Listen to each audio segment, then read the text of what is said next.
বিপিএলের এবারের আসরেও অংশ নিচ্ছে না গতবারের চ্যাম্পিয়ন ফরচুন বরিশাল। তবে ঘরের মাঠেই খেলতে পারে না বরিশাল। শুধু বিপিএল নয়, গত কয়েক বছর ধরে ফুটবল কিংবা ক্রিকেট এর কোনো আয়োজন নেই দেশের অন্যতম বড় বরিশাল স্টেডিয়ামে।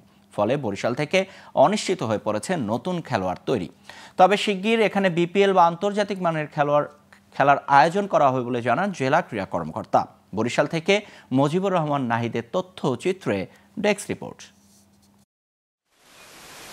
বাংলাদেশ ক্রিকেটের সবচেয়ে জমজমাট আসর বিপিএলের এবারের পর্দা উঠবে ৩০ ডিসেম্বর। এবারের আসরে অংশ নিচ্ছেন গতবারের চ্যাম্পিয়ন ফরচুন বরিশাল। তবে ঘরের মাঠে খেলা না হওয়ায় হতাশ বরিশালের ক্রিকেট প্রেমীরা। কয়েক বছর ধরে অচলাবস্থার কারণে আয়তনে দেশের সবচেয়ে বড় বরিশাল স্টেডিয়ামে কিংবা বিভাগীয় পর্যায়ে কোনো খেলা হয় না।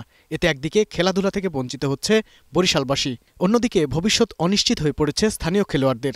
৮০ কোটি টাকা ব্যয়ে এ স্টেডিয়ামের বিভিন্ন উন্নয়ন কাজ হাতে নেওয়া হয়েছে। কাজ শেষ না হওয়ায় এবারও স্টেডিয়ামে গড়াচ্ছে না বিপিএলের ম্যাচ। পর্যাপ্ত ফ্যাসিলিটিস এখানে আমরা পাই না, তার জন্য আমরা অত ভালো প্রস্তুতিও নিতে পারি না। কিন্তু আমাদের সবারই আশা আমরা এখান থেকে সবাই ভালো পর্যায়ে যেতে চাই। 2025 সাল বিপিএল জানি আমাদের বরিশাল স্টেডিয়াম হয়ে থাকে। তেমনি সবথেকে বড় স্টেডিয়াম বরিশাল, এতে কোনো খেলা হয় না আসলে। যে এই স্টেডিয়ামে বিপিএল খেলা হওয়া উচিত, কারণ আমরা ছাত্ররা এই জায়গায় আর কি খেলা দেখতে চাই, এইটাই আমাদের দাবি। স্টেডিয়ামটি আধুনিকায়নের কাজ শেষ হলে এখানে বিপিএল কিংবা আন্তর্জাতিক মানের খেলা অনুষ্ঠিত হবে বলে মনে করেন এই ক্রীড়া কর্মকর্তা। বরিশাল যখন আন্তর্জাতিক মানের একটি স্টেডিয়াম হবে, অবশ্যই বরিশালে বিপিএল সহ আন্তর্জাতিক বিভিন্ন খেলা বরিশালে আসবে, আমরা আশাবাদী।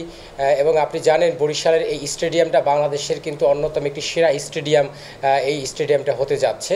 এবং আমরা আশাবাদী বরিশালে আন্তর্জাতিক খেলা সহ বাংলাদেশের বিভিন্ন যে লিগ রয়েছে সেই লিগগুলো বরিশালে অনুষ্ঠিত হবে।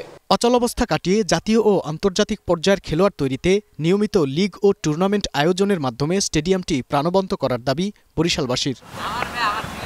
Global television news desk.